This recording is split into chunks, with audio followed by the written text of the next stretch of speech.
어느 성도님의 가족이 얼마 전부터 가족 예배를 드리기 시작했다고 합니다. 그래서 예수님이 누구신가부터 공부를 하는데 예수님의 부활에 대한 그 부분에 이르렀더니 가족 한 분이 부활, 그거 나 처음 듣는다 이렇게 말씀을 하시더라는 것입니다. 귀가 번쩍 뜨였습니다.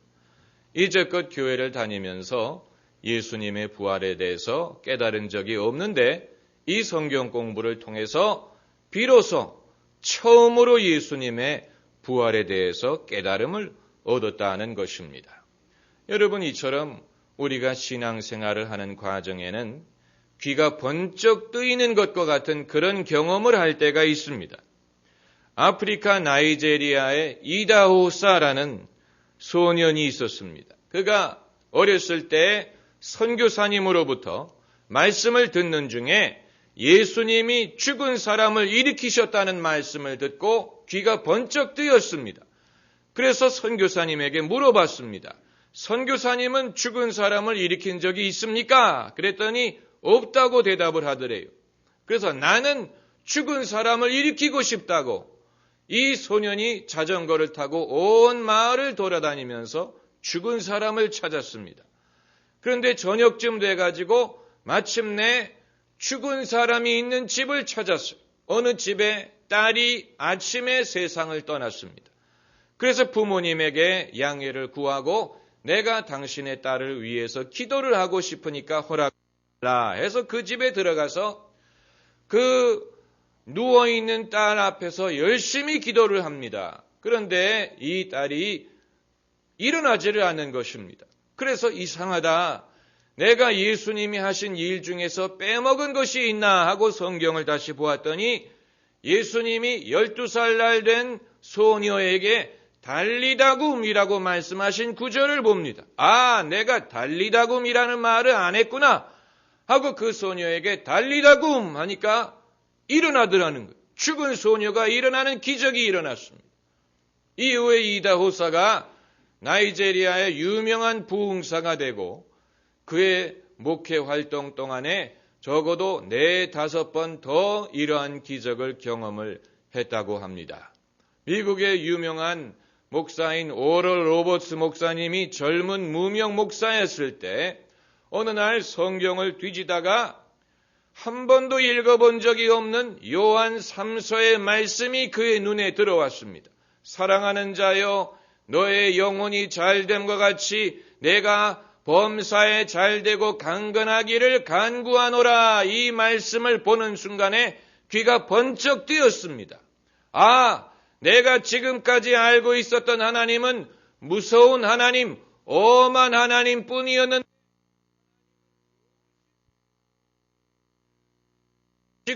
우리의 죄를 사할 뿐만이 아니고 우리의 병을 고치고 우리에게 복 주시기를 원하시는 하나님이구나 해서 이 깨달음이 미천이 되어서 일평생 God is a good God, 하나님은 좋으신 하나님이라는 메시지를 전하게 되었다는 것입니다. 제가 나이 26이었을 때 진로의 문제를 놓고 고민을 하다가 어느 날 성경을 뒤지는데 한 번도 읽어본 적이 없는 로마서의 말씀이 제 눈에 들어왔습니다. 하나님의 은사와 부르심에는 후회함이 없느니라, 그 말씀을 보는 순간에 제 귀가 번쩍 뜨이면서 아, 하나님이 나를 목회자로 부르셨구나 하는 확신을 갖게 되고 그것이 계기가 되어서 나이 27에 신학교에 진학할 수가 있었던 것입니다. 여러분, 이처럼 귀가 번쩍 뜨이는 경험은 계시의 순간이요, 믿음이 생기는 순간이요, 하나님의 말씀이 우리에게 들리는 순간입니다. 오늘 본문의 2절 말씀을 보면은 하나님이 에레미야에게 말씀하시기를 일어나 토기장의 집으로 내려가라. 내가 거기서 내 말을 내게 들리리라. 이렇게 말씀을 하십니다. 거기에서 내 말을 너에게 들리리라. 왜? 지금 있는 곳에서도 말씀하실 수 있을 텐데 에레미야로 하여금 토기장의 집으로 내려가라고 말씀하시느냐? 하나님이 지금 여기서 말씀을 하셔도 그것이 그에게 들리지 않을 것이기 때문입니다. 이처럼 우리가 아직 들을 준비가 돼 있지 않고 들을 마음이 준비되어 있지 않고 들을 만한 지혜가 없기 때문에 하나님께서는 때로 우리로 하여금 새로운 것을 경험하게 하시고 그것이 내가 경험하는 것이든 남들의 경험을 간접적으로 보는 것이든 간에 무언가 우리가 보고 경험하고 그리고 나서 하나님의 말씀이 들리게 할 수가 있습니다.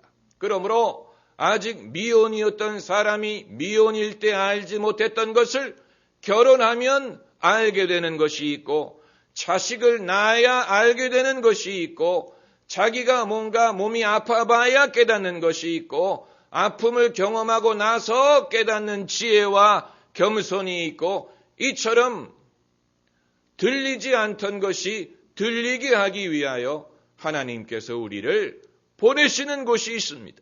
에레미야를 토기장이의 집으로 내려가서 그가 진흙을 빚어 토기를 만드는 것을 보게 하시고 그것을 보면서 하나님이 나에게 무슨 말씀을 하시는지를 비로소 깨닫게 하는 것입니다. 이처럼 우리의 믿음이 생기는 것도 우리가 지혜를 얻는 것도 마음의 근심이 사라지는 것도 다 말씀을 통한 것입니다. 태초에 말씀이 있으니 이 말씀이 하나님과 함께 있었고 이 말씀이 곧 하나님이니라. 말씀이 육신이 되어 우리 가운데 거하시니 우리가 독생자의 영광을 보니 은혜와 진리가 충만하더라.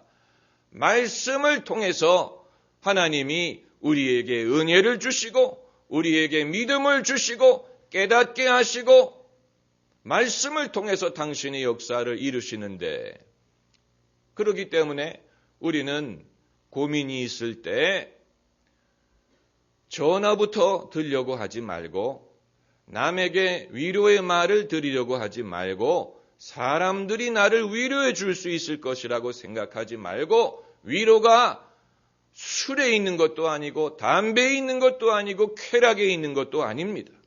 결국은 하나님이 나를 위로해 주셔야 됩니다. 하나님이 나에게 평강을 주셔야 됩니다. 그렇기 때문에 어려운 일이 있을 때 여러분의 골방으로 들어가시기를 바랍니다. 골방으로 들어가셔서 하나님에게 기도하시고 하나님의 위로를 구하시고 하나님의 말씀을 구하시기를 바랍니다. 예수님이 세례 요한이 죽었다는 말을 듣고 홀로 빈들에 가셨어요. 하나님의 아들 예수님도 혼자 있으셔야 될 필요가 있었습니다. 그래서 그 마음의 격정을 다스리고 이 분노가 당신을 지배하지 못하게 하고 다시 마음의 평강을 얻고 그리고 예수님도 다시 사람들을 사랑으로 섬길 수가 있었던 것입니다. 제가 아는 어느 권사님은 사업체를 운영을 하시는데 마음이 속상한 일이 있을 때 당신의 사무실에 들어가서 문을 잠그고 거기에서 기도합니다. 그래서 이분이 문을 열고 나온다는 말은 해답을 얻었다는 뜻입니다. 마음의 분노라든가 염려라든가 이런 것을 이제 하나님의 은혜로 다스렸다는 말입니다. 그래서 문을 열고 나오면 직원들에게 다시 웃을 수도 있고 친절한 말을 할 수도 있는 여러분 이처럼 우리가 들어가서 우리의 문제를 해결할 수 있는 골방의 경험이 필요합니다. 그런데 에레미야에게 하나님이 토기장의 집으로 내려가라. 거기서 내 말을 들리게 하리라 말씀하신 것처럼 우리가 지금 현재 위치에서 하나님이 주시는 말씀을 듣지 못하는 이유가 있습니다. 첫째는 내 생각이 너무 소란스럽기 때문에 듣지 못합니다. 집안에 TV 소리가 너무 크면 전화벨 소리가 잘 들리지 않는 것처럼 우리의 어떤 감정, 욕망, 내 생각이 너무 시끄러우면 하나님이 세미한 음성으로 우리를 타이르실 때 그것을 들을 수도 없고 듣지도 않습니다. 젊은이가 사랑의 감정에 빠지면 부모가 아무리 반대를 해도 그 말이 귀에 들리지 않는 것과 마찬가지입니다. 어린아이들이 부모가 듣기 싫은 얘기를 하면 두 손을 귀로 막고 안 듣겠다는 말이지요. 못 듣는 것이 아닙니다. 그리고 두 번째 이유는 내 경험이 아직 부족하기 때문에 이해하지 못하는 경우가 있습니다. 초등학생들에게 설교를 할 때 가장 신나게 듣는 것은 다윗이 골리앗과 싸워 이긴 것, 삼손이 기둥을 무너뜨린 것, 다니엘이 사자굴 속에서 살아남은 것, 이런 것은 어린아이들이 이해하고 은혜를 받을 수 있지만 아브라함이 이삭을 데리고 모리아 산으로 올라간 것, 그것은 약간 아이들이 이해를 못합니다. 왜냐하면 아직은 그것을 이해할 수 있는 인생의 경험이 없기 때문에. 여러분, 유치원 아이들이 특성을 부르면서 지금까지 지내온 것 주의 크신, 만약에 유치원 아이가 그 노래를 부르면 뭔가 심각한 경험이 있었던 것입니다. 그러나 평범한 아이들은 그런 노래를 부를 준비가 돼 있지 않습니다. 그러니까 그것도 우리가 불러야 될 찬송이고 우리의 신앙의 체험인데 이런 것을 소화할 만한 성숙함이 있어야 되는 것입니다. 이런 것을 들을 수 있는 성숙함이 있어야 되는 것입니다. 인생이라는 것이 그저 파티가 아니고 즐거운 것뿐만이 아니고 인생에는 이런 경험, 저런 경험, 쓴 것, 단 것, 어려운 것, 좋은 것, 이 모든 것을 통해서 하나님이 우리에게 가르치시는 것이 분명히 있습니다. 셋째는 실감을 하지 못하기 때문에 이해하지 못하는 것이 있습니다. 내가 병을 알아봐야 병자의 고충을 알 수가 있고 내가 약자의 입장에 되어 보아야 약자의 아픔을 이해할 수가 있습니다. 남자가 여자를 이해하지 못하고 여자가 남자를 이해하지 못하는 것과 마찬가지입니다. 어느 다큐멘터리 프로를 보니까 이 인신매매를 하는, 국제 인신매매를 하는 사람을 인터뷰를 했는데 인터뷰하는 사람이 물어봤습니다. 만약에 당신의 딸이 인신매매로 팔려가면 어떻게 느끼겠느냐 그랬더니 그야말로 죽음이겠지요. 이렇게 대답을 합니다. 그러니까 그 사람도 정상적인 인간이라는 얘기. 다만 자기가 하는 이 일을 자기에게 적용해 생각해 본 적이 없다는 얘기입니다. 그렇기 때문에 예수님이 남에게 대접받기를 원하는 대로 남을 대접하라. 여러분, 그냥 의, 또 선 이렇게 생각하면 굉장히 막연하게 들리지만 막연하게 생각할 것이 아니고 내가 남에게 대접받기를 원하는 대로 남을 대접하라. 얼마나 확실합니까? 그렇게만 살 수 있으면 우리가 선하고 하나님의 뜻을 행할 수가 있다는 말인데 그것은 결국은 모든 일을 나의 입장에서 생각을 해볼 수가 있어야 된다는 그런 얘기입니다. 여러분, 왜 하나님께서 예레미야를 토기장이 집으로 가라고 하셨느냐? 이 토기장이 집에 가서 무슨 놀라운 그런 광경이 있는 것이 아니고 아주 단순하게 진흙을 이겨가지고 그것을 빚어서 토기를 만드는 장면을 지켜보게 하시는데 여러분 TV에서도 보셨을 것입니다. 동그랗게 판이 있고 그 밑에 바퀴가 있어서 발로 밟으면 그 판이 돌아갑니다. 그러면서 이제 그 진흙 덩어리를 가지고 토기를 만들지 않습니까? 이것을 통해서 하나님이 에레미야에게 깨닫게 하시는 것은 내가 토기장이가 아니고 하나님이 토기장이라는 사실이고 나는 진흙에 불과하다는 사실입니다. 진흙이 그릇이 되기 위해서 스스로 할 수 있는 것은 아무것도 없습니다. 오직 토기장이의 손에 자기의 몸을 맡기는 것밖에는 없습니다. 우리의 인생을 이와 같이 보라는 것입니다. 많은 사람들은 자기가 스스로 자기의 인생을 주관할 수 있다고 생각을 하는데 설사 그렇게 생각을 하면서 살더라도 우리 뜻대로 되지 않는 일들이 너무 많습니다. 내가 생각한 것처럼 되지 않는 것들이 많이 있습니다. 그러므로 아주 기본적인 차원에서 하나님이 에레미야에게 보여주시는 것은 너는 진흙이고 나는 토기장이다. 내가 너를 빚어주지 않으면 내가 스스로 할 수 있는 것이 없다. 이것을 말씀을 하시는 것인데 그렇다면 하나님은 독선적이시냐? 당신의 멋대로 우리를 빚으신다는 말이냐? 이렇게 우리가 불만을 가질 수가 있지만 오늘 본문의 4절을 보면은 그가 그것으로 자기 의견에 선한 대로 한번 따라해 보세요. 의견에 선한 대로. 네, 자기 의견에 선한 대로 다른 그릇을 만들더라. 그러니까 하나님의 선한 의견대로 우리를 빚으신다는 얘기입니다. 선한 뜻이 있고 선한 섭리와 계획이 있습니다. 이것을 우리가 믿어야 됩니다. 선한 뜻을 쫓아서 이 모든 일을 하십니다. 첫째로 하나님에게 선한 뜻입니다. 하나님에게 선한 뜻. 이것이 가장 중요합니다. 하나님에게 선하다면 우리에게도 선합니다. 왜냐하면 하나님은 선하신 분이기 때문에 하나님에게 먼저 선해야 됩니다.